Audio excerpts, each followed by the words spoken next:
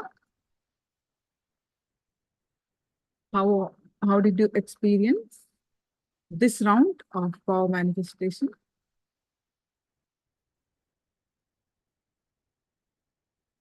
Please go ahead and share your experience.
Yes. Now let's move on. The power when we live life for others, when we enrich others, the energy start oozing out in us only when you decide to enrich. Whatever you have, you start enriching others, your life starts oozing out. Deciding for life clears all the karmas. When you enrich somebody, your karma will go away and you will be free from it. When you enrich somebody with food, your karma, your decision against food, that will go away and you'll be free from it.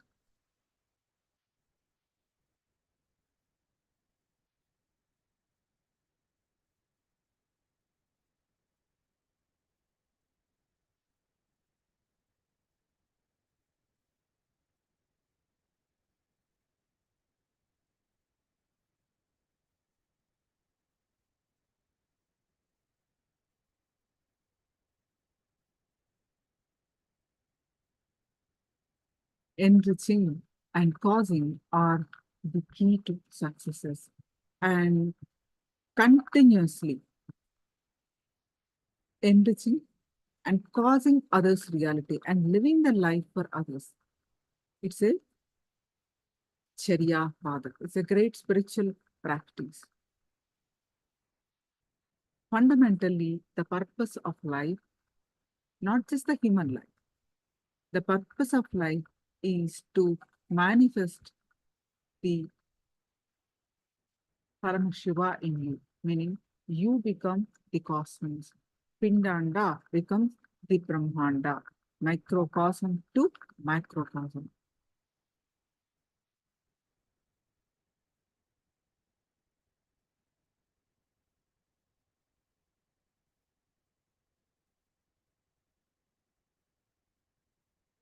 So, when you are enriching others, causing their reality,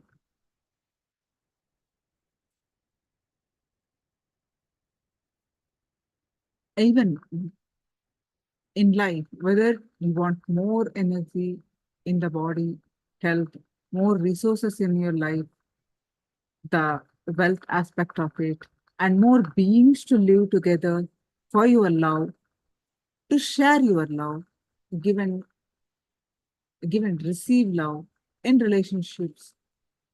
Fundamental principle is coming to the conclusion to enrich others and cause their reality. Only if you decide to enrich and cause energy will start oozing out in your life. Energy starts oozing in you only when you decide to enrich. It expresses as health, it expresses as love, it expresses as relationships, and it expresses as a resource in the life like wealth.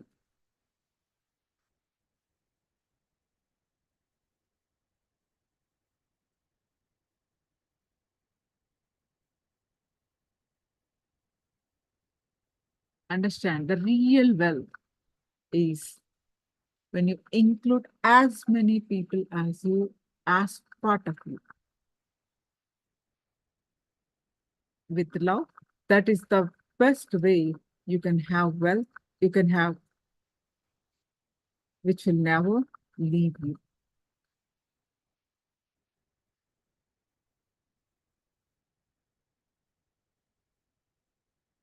Now, let's understand from Swamiji.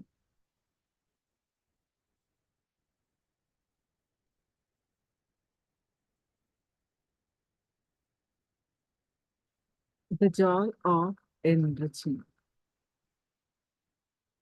I request all of you to be participating.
Expand on how the enriching and causing is a spiritual practice. Understand?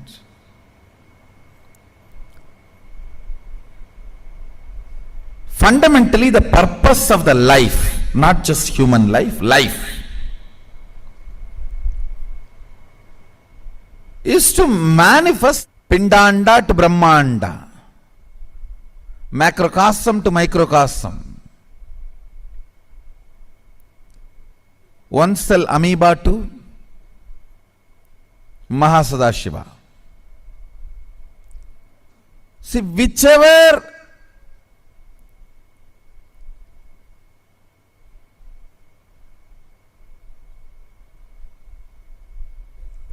part you are in this long journey, you may be just having physical growth, or having physical and psychological growth, or physical and psychological and conscious growth, or whatever level you may be there in this whole journey, supporting other beings in this journey is enriching.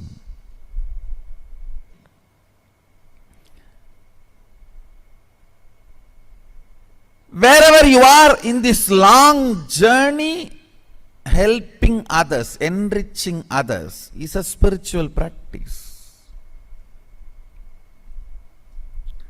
Causing others reality is a spiritual practice. Even in life, whether you want more energy in the body, health, more resources in your life, wealth, more beings to live together for your love, to share your love, give and receive, relationships. Fundamental principle is coming to conclusion to enrich and cause. Only if you decide to enrich and cause, energy will start oozing in your life. Energy starts oozing in you only when you decide to enrich.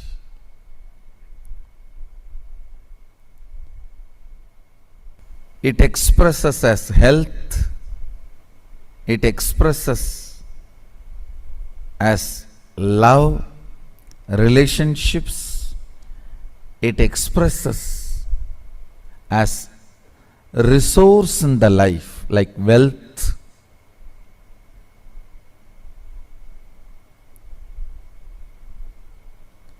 What's the biggest wealth, you know?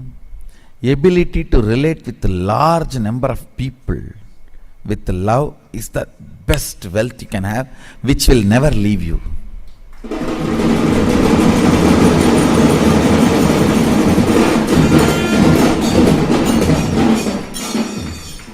Which will never leave you. Understand? There is only two ways you can be wealthy. The organic way of wealthy is ability to relate with multiple people with energy. Toxic way of relating is ruling. Fundamentally, ruling is toxic way of relating. All human beings should be given a chance of love relationship only if he or she is not even mature to relate with that love relationship. I have seen when you shower your love, people think you are innocent and you can be cheated. Then no other way they should be ruled, because they want that only. They come and tell, rule me, only then I will be disciplined. Otherwise, I myself do not have any discipline. I don't trust me. I can't control me. You control me.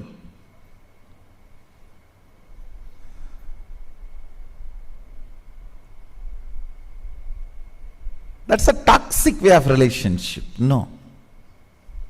Organic relationship is ability to love, and through love, ability to relate with more and more and more number of people, beings. Organic wealth is your ability to enrich and inspire, get involved in people's life. I tell you, even if you don't have this capacity, love to relate with people, learn it. That will be the best training you can have in the life. Whatever you want to become, this is the fundamental training. This will make you successful.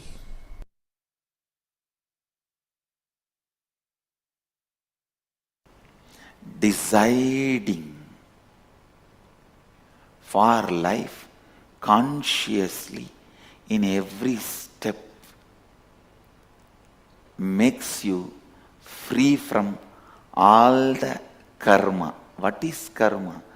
Karma is nothing but your decisions against life sitting in you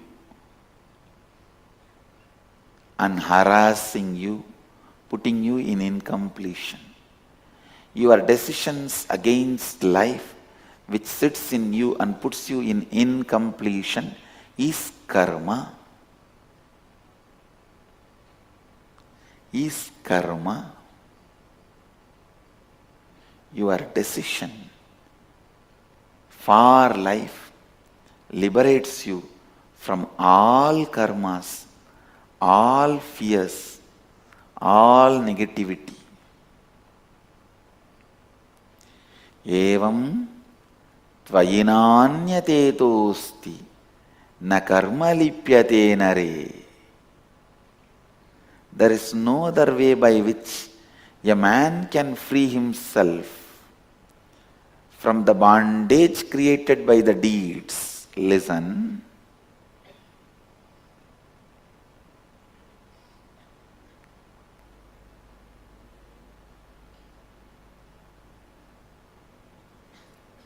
How much ever you hear all these things, you need to sit and internalize. That is why again and again I insist, come here, experience inner awakening.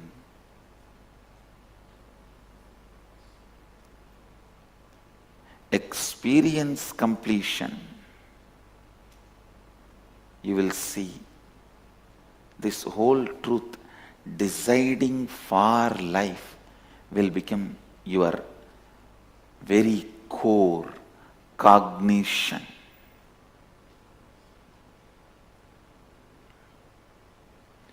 Kuruvan nevega karmani jijivishechadagun samaha evam tvayinanyate tosti na karma lipyate nare. Understand? There is no other way by which a man can free himself from the bondage created by the deeds. This is the only way you can free yourself from all your past karma. Now decide for life, work for life. I tell you. People ask me, Swamiji, in the past I have done a lot of violence. I have eaten all the animals. I have killed so many animals. I have harassed so many people. How can I get rid of the karma? The only way, Upanishad says, decide for life. Enriching is the greatest decision for life you will take. When you enrich somebody with wealth, your karma, your decision against wealth, your karma related wealth will go away. You will be free. When you enrich somebody with food, Your karma, your decision against food, that will go away. You will be free from it. When you enrich somebody with a spiritual knowledge and enlightenment, all your past karma, decisions against life, bondage created by all the past deeds, all the karma will go away. You will be free from all the karmas. You will become a Jivan Mukta. Every problem you face is your decision taken in the past. Every obstacle you face in your life is your decision you took in the past, knowingly or unknowingly.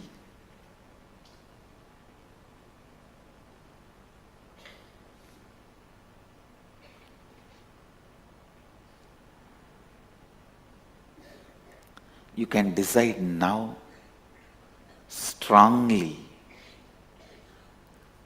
for life. You will see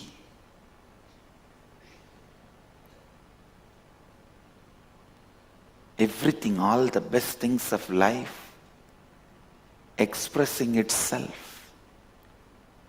All the best things of life radiating itself.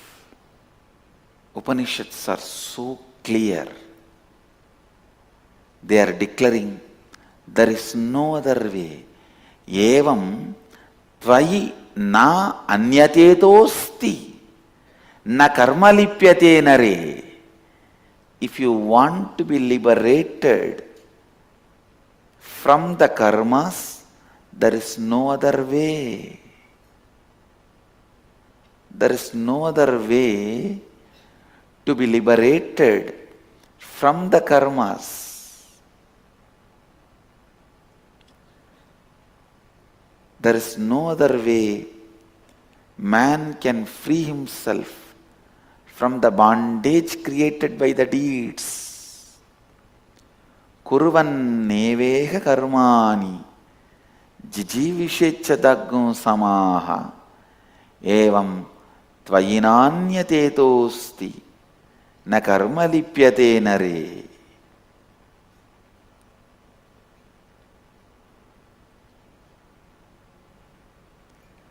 There is no other way by which a man can free himself from the bondage created by the deeds.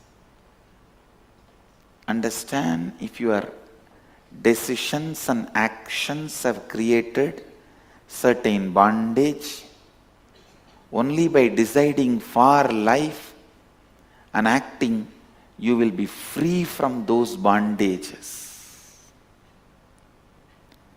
One more thing you need to know, even a laziness is an action by you out of your decision against life. So when you decide for life, the laziness, tiredness, boredom, hatred, anger, everything will melt down. Everything will be cleared. So, decide, listen, decide for life. Decide for life. Decide for life.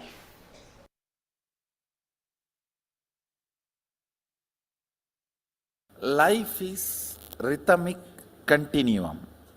If you avoid this boss in this life, it's not that you are going to be liberated.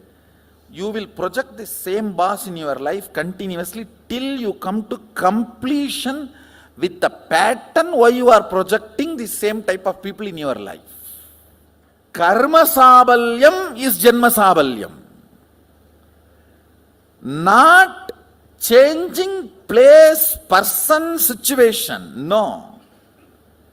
Karma sabalyam is janma sabalyam. Means completion of the karma is completion of janma.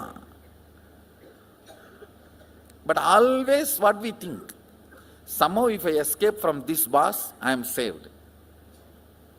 If I escape from this person, I am saved. If I escape from this situation, I am saved.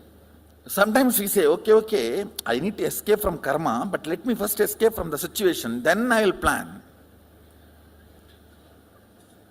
Listen, if you decide to change the karma and want to escape from the immediate problem, God will support you completely. Any man who decides for completion, the whole cosmos supports him. Cosmos is not interested in taking revenge on you. It is interested in rejuvenating you.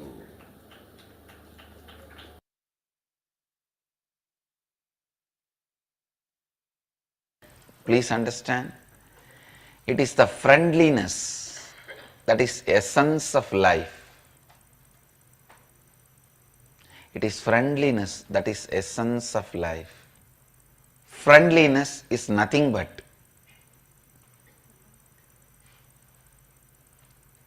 positive self-fulfilling prediction about the other person. Listen, I am defining. Whenever you have a self-fulfilling negative prediction about the other person, you are waiting to break it. When you are waiting to break it, all your attitude, everything will be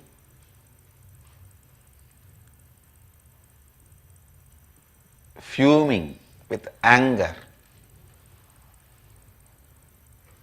agitation, irritation. Friendliness is self-fulfilling positive prophecy about the other person. All your prophecies are powerful enough for self-fulfilling. Means if you decide today your day is going to be a very bad day in the morning, it is going to be bad day. Because you know how to pick up the bad things and assemble and see. Today is a bad day. You are capable of it. You will even make it and do it. There are some blackmailing media in India does just for the news. If they want to show somebody as bad, they make news as bad and portray that person as bad. If you decide today is going to be a good day, you know how to make good day. Even if there is something wrong, you will stand and struggle, and that struggle you will make it as a, see how I responded, so it's a good day. You know how to make a good day or bad day. Any prophecy you create, it is powerful enough to fulfill itself.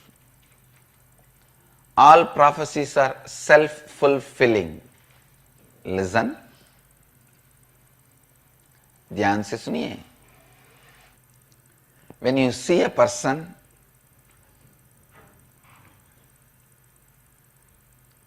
if you have self-fulfilling positive prophecy about him, this person is going to be part of my life for quite a long time.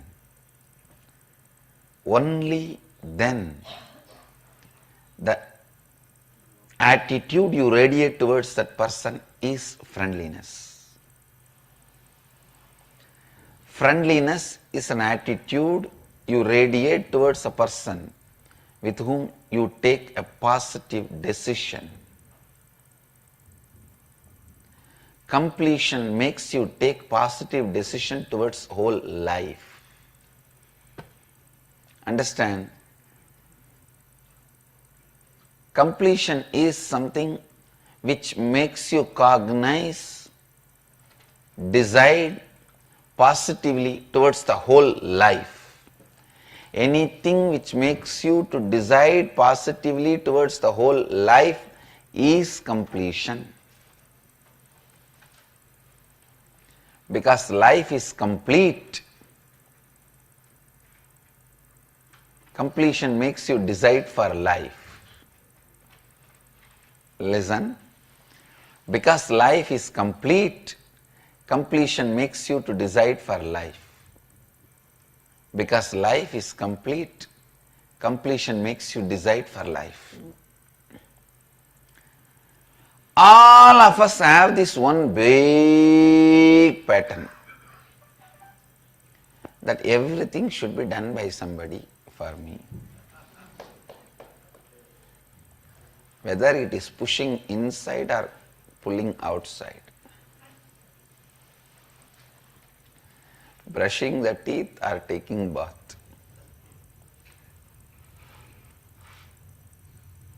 Including our transformation, enlightenment. If somebody does it and just ready-made inserts into us, like a ready-made complete software, tatak.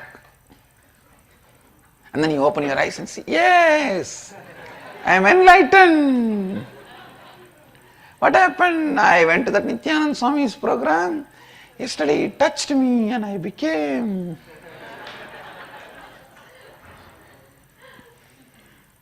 Everyone expects that everything should be done by others for us.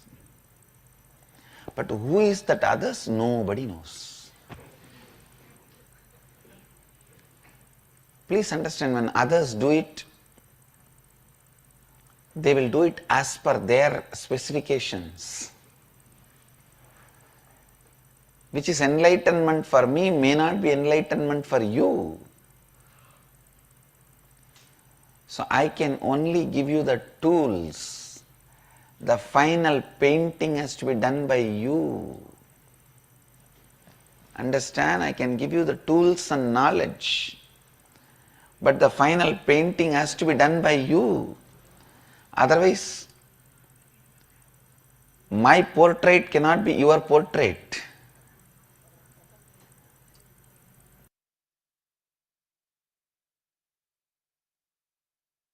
Most beautiful components of relationship, feeling empowered by the other person.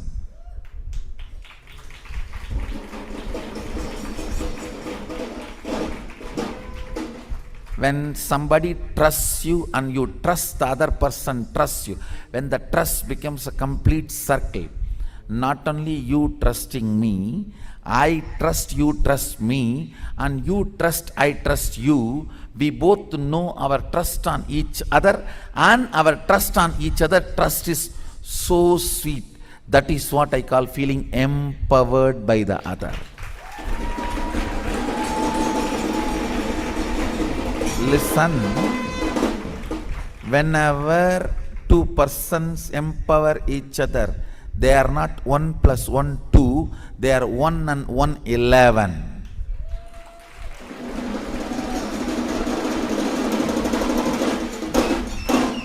When three persons trust each other intensely, they are not 1 + 1 + 1 3, no, 1 1 1 111.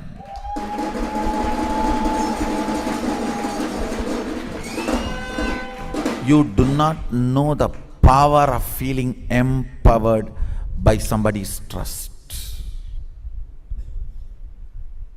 The trust, power of feeling empowered makes every single smile intimate.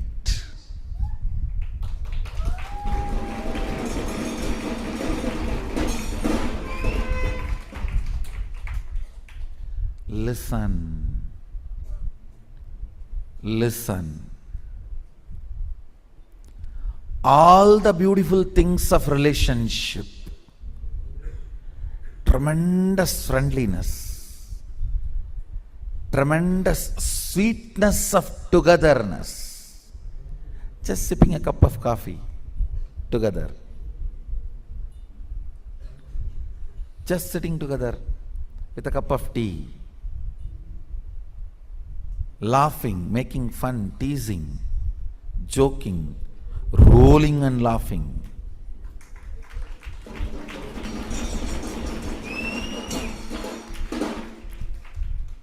Most beautiful components of relationships gets brutally murdered when the sex intervenes like a wolf inside the sweet home. Understand? I am not talking something moralistic. No. When there is a demand or deprived feeling, I'm not against sex or for sex. I'm not interested in commenting on it. I'm only commenting on feeling deprived or feeling demanded. When that enters, it kills all the beautiful components of relationship. Understand? Some of the most ignorant vratas, ajnana vrata, is wealth is money, sex is relationship. These are all the worst ajnana vratas with which means ignorance burning life. When there is no deprived feeling or demand, you experience best powerfulness of relationship. Understand? The purpose of relationship is both feeling powerfulness, empowered. 1 plus 1 becoming 11 is relationship.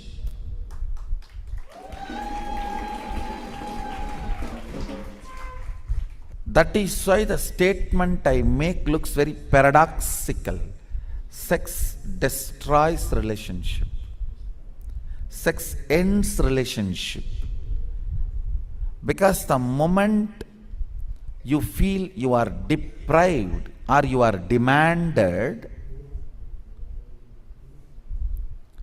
you lose the ability to experience most subtle, beautiful, sweetest components of relationship.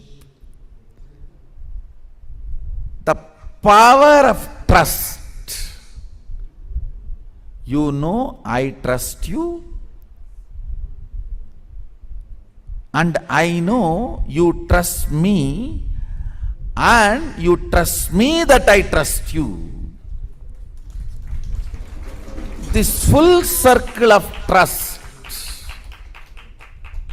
I tell you, even if you find one being with whom you have full circle of trust, so much of feeling empowered happens. Go on contributing.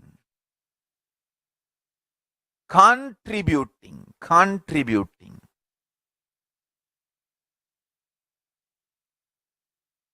Understand?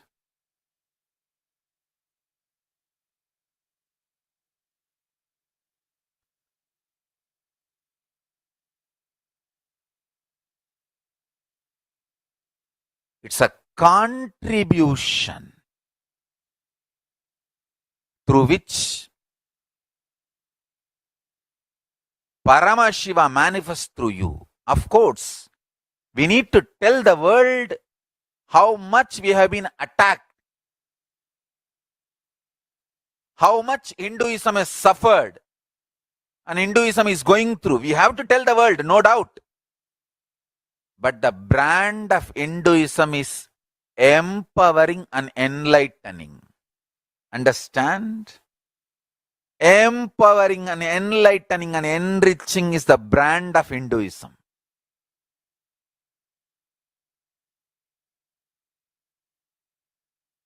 Contributing, whether social structure,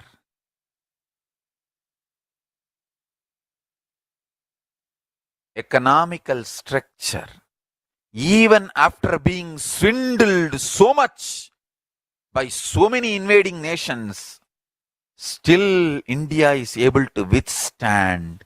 It is because of the contributing thought current of Hindus. I tell you,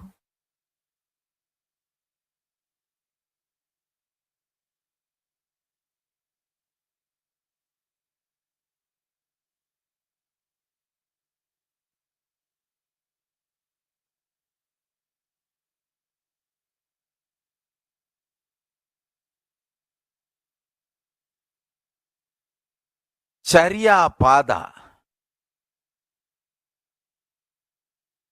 Last few days I am talking about Charya Pada.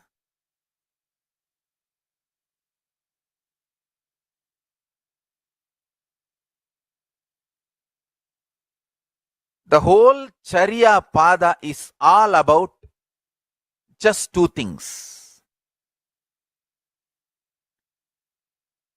Live long, blissfully, enrich the world blissfully. That's all. Everything. Morning, waking up, the moment you wake up, you are expected to apply sacred ash on your forehead.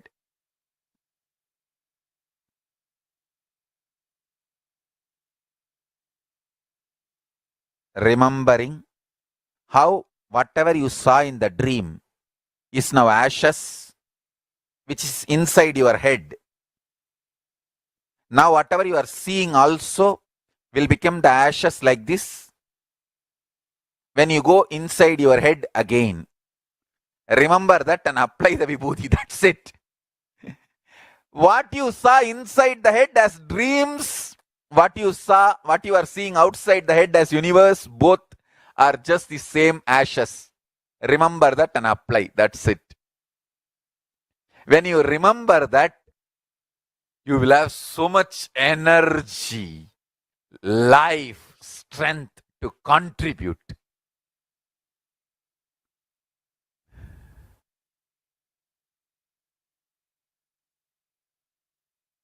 As long as we are alive, let's contribute.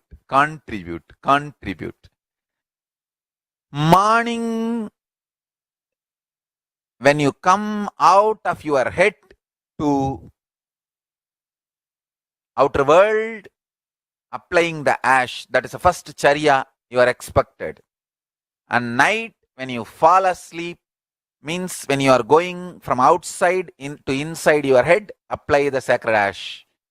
From that to this, the whole Charya Pada, the essence is live long, healthily, happily, blissfully, and enrich, empower, enlighten, happily, blissfully. That's it.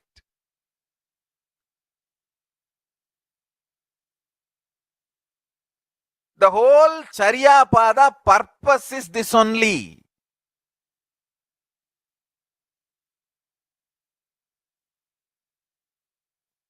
Isha Vasyamidagun Sarvam Yatkincha Jagatyan Jagad Tena Tyaktena Bunjita Makridakasya Sviddanam Kurvan Nevega Jijivishecha Daggu Samaha Evam Tvayinanyate Dosti Nakarma Lipyade Nare. Over. The whole Charya Pada. Live hundreds of years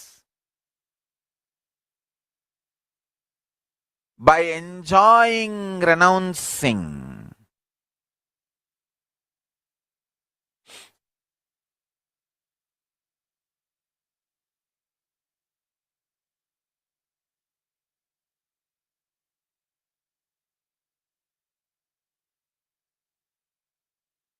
I tell you,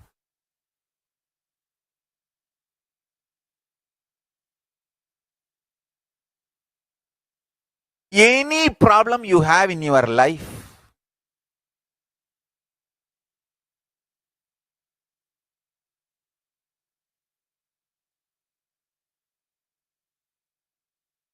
any problem, maybe it is you are struggling in your office without having a breakthrough, you are struggling in your personal relationships without having a completion, you are struggling inside your head or you are struggling with some anger and frustration, any problem you have,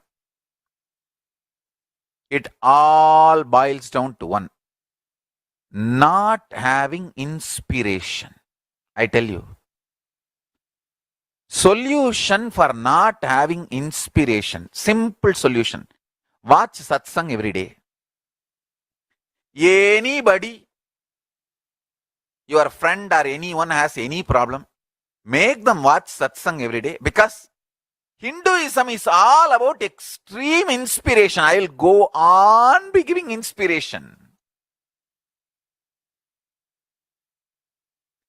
In various languages I may speak. One day I will speak about yoga, one day I will speak about puja, one day I will speak about powerful cognitions, one day I will speak about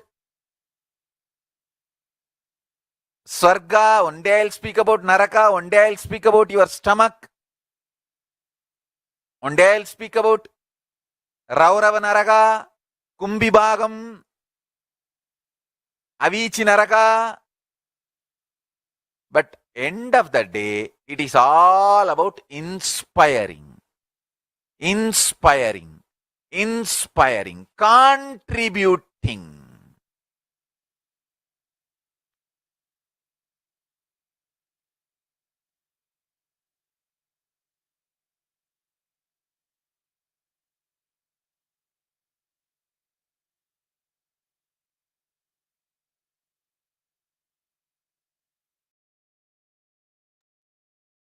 Yes.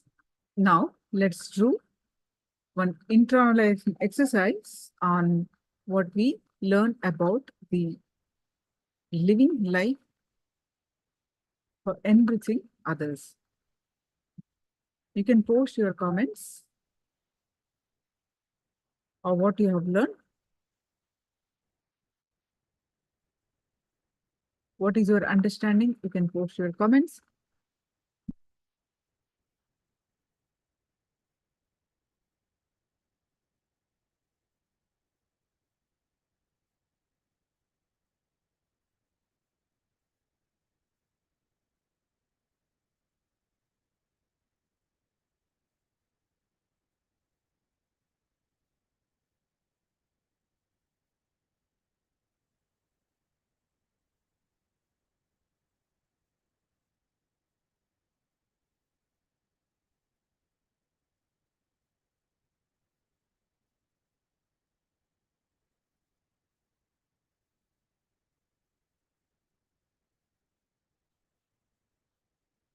So what we learned from this session is when you enrich more people, when you involve yourself with a larger number of people, that's a real wealth.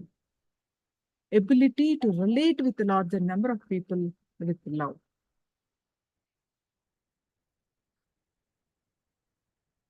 When you're authentic in empowering people, you will become more powerful.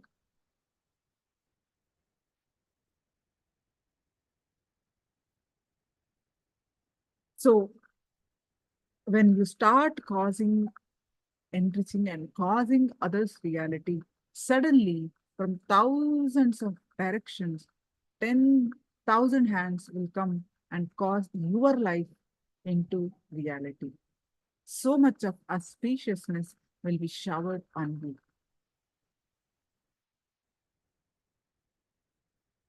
So Swamiji always shares on how tirelessly he enriches millions of lives, as we say day in, day out. The first thing, you are not a number for me. Swamiji says, there is no vested interest. There is nothing which needs to come from outside to complete me. I do not look at you as a utility. When you are not a number, you are a being for me. I attend to you as a being. Because I attend to you as a being, everyone feels their core is attended.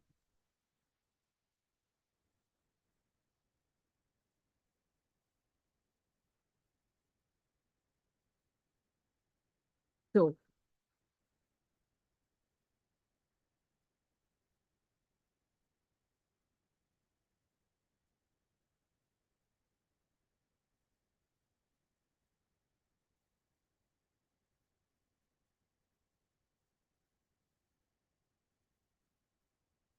now, what are the new thoughts?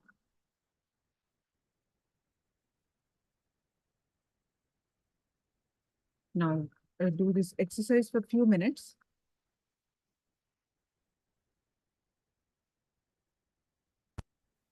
What are the new thoughts, words, actions can you engage in to enrich or expand yourself and people in your life?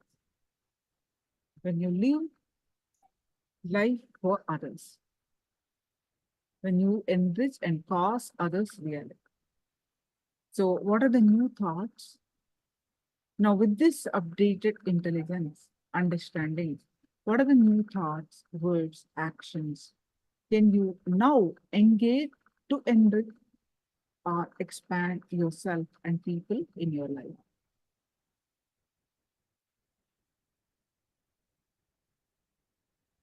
Please go ahead and do this exercise for a few minutes.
Yes. Enriching others will help you to eliminate karma, gently. And what I am inspired by this in the class was this. Wherever and with whoever you meet, ask yourself, what can I do to enrich others? You just said the essence, Ama Zhao Hong. You just said the essence of this whole session. Wonderful. Now let's move on to the manifesting the power of levitation. So all of you, please straight post your powerful cognition from Living Enlightenment book.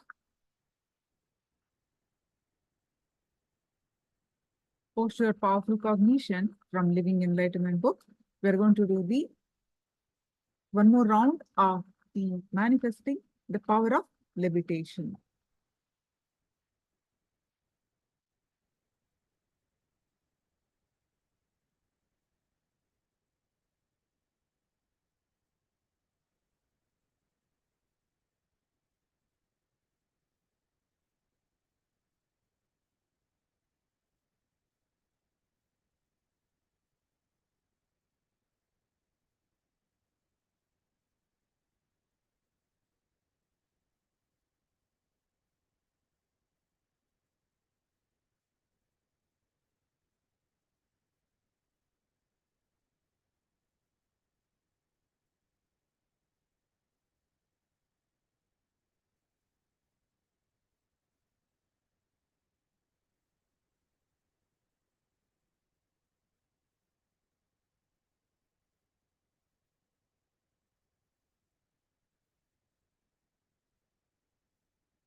All of you, please post your powerful cognitions from Living Enlightenment book.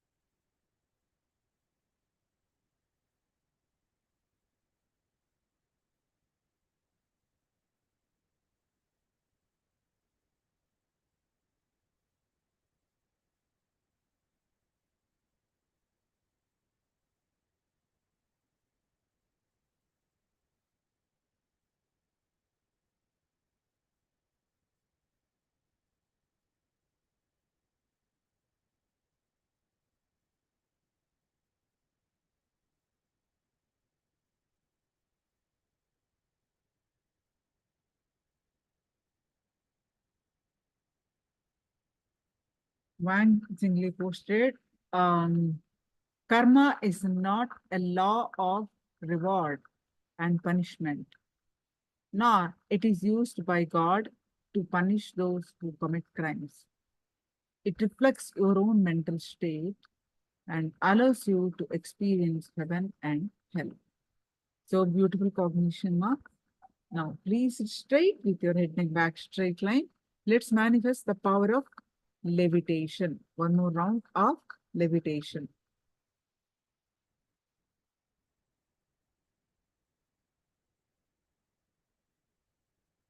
So please sit straight with your head, neck, back straight line.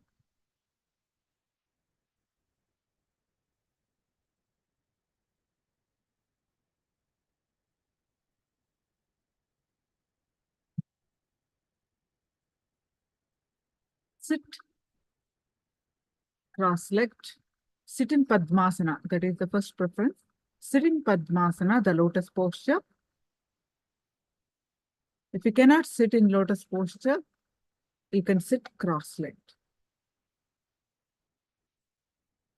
And hands in Samana Mudra, lock like this and put it in your lap and sit straight with your head, neck, back, straight line.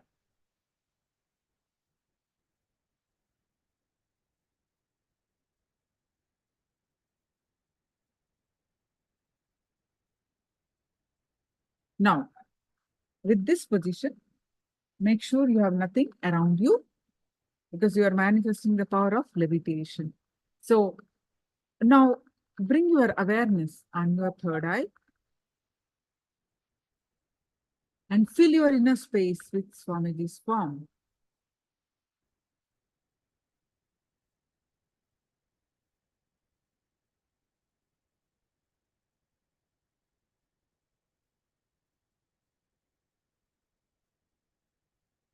Any thought coming in the way, let it come, let it go. You bring your awareness to your third eye again and again. And start chanting the Mahavakya. Om Nithyananda Paramashivoham. Intensely chant the Mahavakya and experience this space of oneness. With that space of oneness, declare to levitate. Declare to levitate, to lift off the ground, to manifest the power of levitation.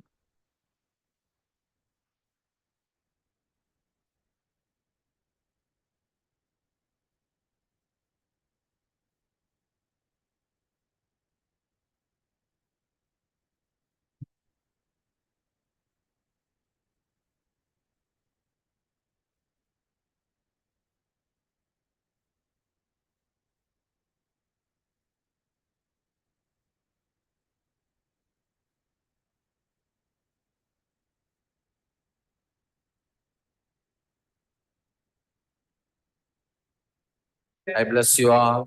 Let you all open all your three eyes and manifest the powers of Mahasudashiva. Om Nithyananda Paramashivoham.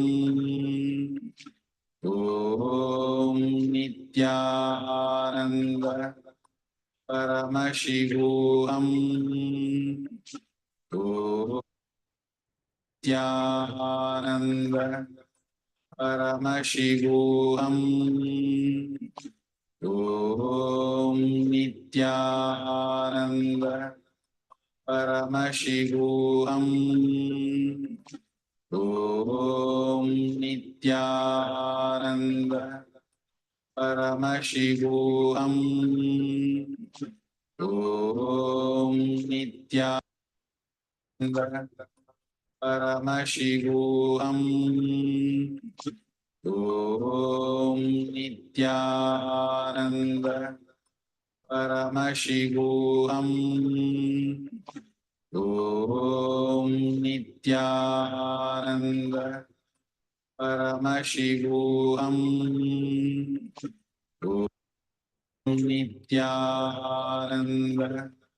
Paramashivoham. Om Nithyananda Paramashivoham. Om Nithyananda Paramashivoham. Om Nithyananda Paramashivoham. Om Nithyananda